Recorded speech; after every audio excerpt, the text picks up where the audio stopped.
마태복음 28장 1절부터 15절까지 제가 봉독해 드리겠습니다. 안식일이 다 지나고 안식 후 첫날이 되려는 새벽에 막달라 마리아와 다른 마리아가 무덤을 보려고 갔더니 큰 지진이 나며 주의 천사가 하늘로부터 내려와 돌을 굴려내고 그 위에 앉았는데 그 형상이 번개 같고 그 옷은 눈같이 희거늘 지키던 자들이 그를 무서워하여 떨며 죽은 사람과 같이 되었더라. 천사가 여자들에게 말하여 이르되 너희는 무서워하지 말라. 십자가에 못 박히신 예수를 너희가 찾는 줄을 내가 아노라. 그가 여기 계시지 않고 그가 말씀하시던 대로 살아나셨느니라. 와서 그가 누우셨던 곳을 보라. 또 빨리 가서 그의 제자들에게 이르되 그가 죽은 자 가운데서 살아나셨고 너희보다 먼저 갈릴리로 가시나니 거기서 너희가 배우리라 하라. 보라, 내가 너희에게 일렀느니라 하거늘 여자들이 무서움과 큰 기쁨으로 빨리 무덤을 따라 제자들에게 알리려고 다름질할세.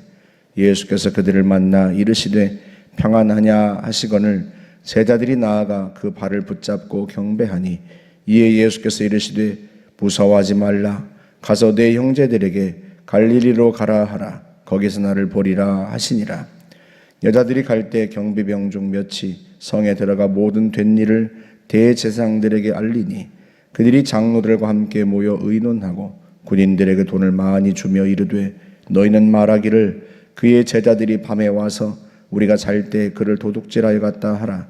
만일 이 말이 총독에게 들리면 우리가 권하여 너희로 근심하지 않게 하리라 하니 군인들이 돈을 받고 가르친 대로 하였으니 이 말이 오늘날까지 유대인 가운데 두루 퍼지니라.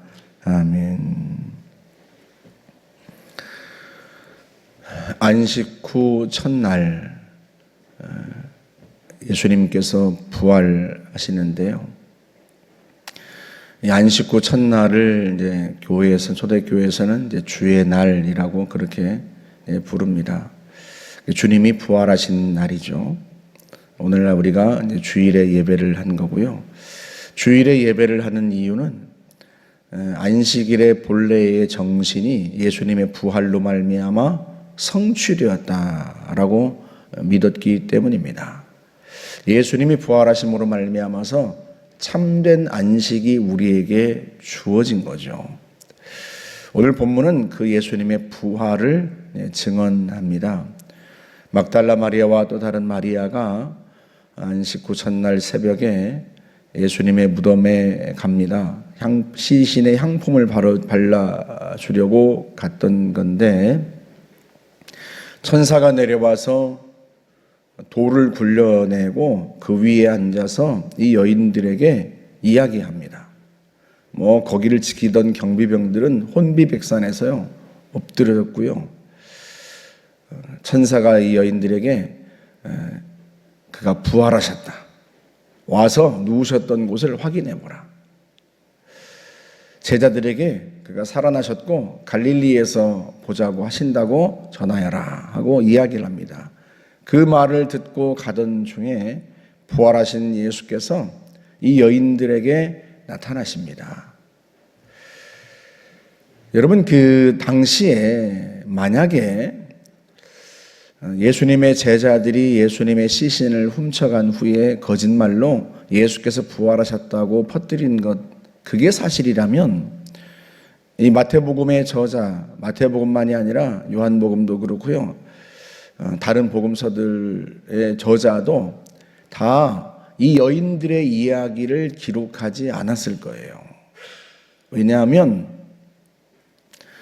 그 당시 여인들은요, 여인들의 증언은 신뢰성을 갖지 못했어요. 법정에서도 여인들의 증언은요 받아들여지지 않았습니다. 남성들의 증언만 신뢰성을 갖추었다고 보고 받아들여졌단 말이죠. 그러니 만약에 정말로 예수님의 부활하신 이야기가 거짓이었다면, 제자들이 꾸며낸 것이었다면, 제자들은 예수님의 부활의 첫 번째 증인으로 여인들을 내세우지 않았을 거예요. 처음부터 바꿨겠죠. 어떻게? 남성 제자들이 예수님의 부활을 처음 목격했던 사람들이었다 하고 그 주인공으로 뭐 베드로든지 누구든지 내세웠겠죠. 왜? 남자들의 증언이 신빙성이 있으니까요. 남자들의 증언은 믿을만하다고 그 당시 사회에서 그렇게 받아들여졌으니까요. 그런데 그렇게 남성들을 내세우지 않고 여인들을 내세워서 막달라 마리아와 이 마리아가, 다른 마리아가 예수님의 부활을 목격했다, 부활하신 예수님을 만났다 하고 증언한 거예요. 그걸 기록하면, 이대로 기록해서 내놓으면 사람들이 아이고 여자들의 말을 어떻게 믿어? 누가 여자들의 말을 믿어? 이럴 걸 뻔히 알면서도 막달라 마리아가 예수님의 부활을 목격했다, 부활하신 예수님을 만났다 하고 기록합니다. 왜 그러겠어요? 그게 사실이니까요. 그게 사실이기 때문에 그렇게밖에 기록할 수가 없는 거예요. 여인들의 증언은 사람들이 믿지 않았고 신뢰성을 갖추지 못했다고 여겨졌던 그런 사회였지만 그것과는 상관없이 여인들을 부활의 증인으로 내세울 수밖에 없었습니다. 왜? 그게 사실이니까. 여인들이 부활하신 예수님을 처음으로 만났던 사람들이니까요. 예수님의 부활은 우리에게는 굉장히 중요합니다. 왜냐하면 고린도전서 15장 17절에서 사도 바울이 뭐라고 얘기를 했는가 하면 예수께서 부활하신 일이 없다면 너희의 믿음도 헛되고 너희가 여전히 죄 가운데 있을 것이다, 그렇게 말을 합니다. 왜 그런가? 여러분, 죄의 대가, 죄의 삭은 죽음입니다. 그런데 예수님께서 십자가 위에서 죽으셨다가 다시 부활하셨단 말이죠. 예수님은 부활로 말미암아서 자신이 단순한 한 인간이 아니라 이 땅에 오신 하나님의 아들이심을 증명한 겁니다. 그 죄 없으신 하나님의 아들이요 하나님이신 그분이 그러면 왜 십자가에 죽으셨는가? 그건 자신의 죄 때문에 죽은 게 아니라는 거예요. 그 예수님께서 말씀하셨던 내용입니다. 인자가 온 것은 섬김을 받으려 함이 아니라 도리어 섬기려 하고 자기의 목숨을 많은 사람의 대속물로 주려 합니다. 대신 속죄하는 제물로 주려고 왔다. 주님이 자신의 목숨을 속죄의 제물로 주기 위해서 이 땅에 오신 거예요. 자신의 죄 때문에 죽으신 것이 아니라 우리의 죄를, 인류의 죄를 짊어지고 속죄의 제물이 되기 위해서 이 땅에 오셨고, 과연 주님은 십자가 위에서 자신의 생명을 속죄의 제물로 내어놓으셨습니다. 그것을 증명해 준 사건이 부활이에요. 그래서 예수님의 부활이 있기 때문에 우리가 예수 그리스도를 믿음으로 말미암아 구원받고 우리의 죄가 용서받게 된 거예요. 죄 사함을 받고 하나님의 구원의 은총을 누리게 된 거죠. 그래서 바울이 그 이야기를 하는 겁니다. 예수께서 부활하신 일이 없으면 너희의 믿음도 헛되고 너희가 여전히 죄 가운데 있을 것이다. 왜? 우리의 죄값을 누군가 대신 치러주지 않았기 때문에. 만약에 주님이 부활하신 일이 없다면 말이죠.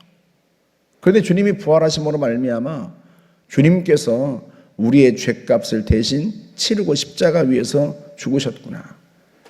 그리고 그 죽음의 권세를 이기고 주님이 부활하셨구나.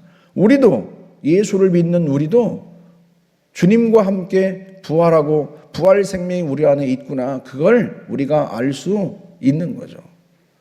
그래서 골로새서 2장 12절에서는 뭐라고 말하는가? 너희가 세례로, 그러니까 우리 예수를 믿고 세례를 받잖아요. 너희가 세례로 그리스도와 함께 장사되고, 그러니까 우리가 세례를 받을 때 본래는 강에 가서 사람을 이렇게 눕힌단 말이죠. 강물 속으로 눕혀요. 그런데 이 강을 물이라고 생각하지 말고 땅이라고 생각한다면 언제 사람을 이렇게 눕힙니까? 땅 속에? 죽을 때잖아요. 그래서 이 세례는 죽음을 의미합니다. 너희가 세례로 그리스도와 함께 장사되고, 예수께서 십자가 위에 죽으셨을 때 예수께서 너희의 죄를 짊어지고 죽으신 것이기 때문에 그때 너희도 함께 죽은 것이다. 너희가 함께 심판을 받은 것이다. 그런 의미예요. 그래서 너희가 세례로 그리스도와 함께 장사되고 또 그를 죽은 자 가운데서 일으키신 하나님의 역사를 믿음으로 말미암아 그 안에서 함께 일으키심을 받았느니라. 믿음으로 말미암아 우리가 예수 그리스도를 믿음으로 말미암아 그 믿음 때문에 예수와 함께 죽고 예수와 함께 다시 살아났다는 거예요. 그것이 주님이 부활하셨기 때문에 가능한 일입니다. 주님이 부활하셨기 때문에 우리의 죄값이 치러졌다는 사실을 우리가 알고 죽음의 권세를 이기고 부활하신 주님과 함께 우리도 다시 일으키심을 받고 부활할 것을 믿는 거죠. 우리 안에 예수를 믿는 우리 안에 부활 생명이 있는 거예요. 그래서 요한복음 11장 25절에서는 주님이 말씀하시죠. 나는 부활이요 생명이니 나를 믿는 자는 죽어도 살겠고 무릇 살아서 나를 믿는 자는 영원히 죽지 아니하리니 이것을 네가 믿느냐. 나를 믿는 자는 죽어도 살겠고 왜? 예수님이 부활이기 때문입니다. 그 예수님의 부활 생명이 예수를 믿는 우리 안에도 있기 때문에 그래서 우리가 죽어도 다시 살 것이다. 그래서 성경은 예수를 믿은 사람들을 잠잔다고 표현해요. 예수를 믿고 세상을 떠난 사람들을 죽었다고 표현하지 않고 잠들었다. 왜? 부활 생명이 그 속에 있기 때문에. 육신은 죽은 것처럼 보이지만 그러나 잠든 것이다.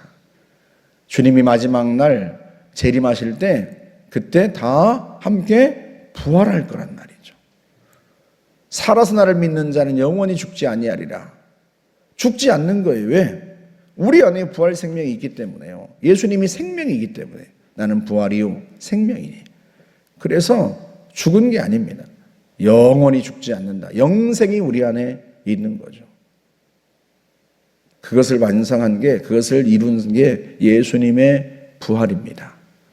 대제사장과 장로들은 군병들이 와서 보고를 하니까 두려워하면서 제자들이 시신을 훔쳐갔다고 해라 하고 돈을 주고 그 소문을 퍼뜨리게 했지만 그러나 예수님의 부활을 그거를 감춘다고 막는다고 막아지는 게 아니고요. 감춘다고 감춰지는 게 아닙니다.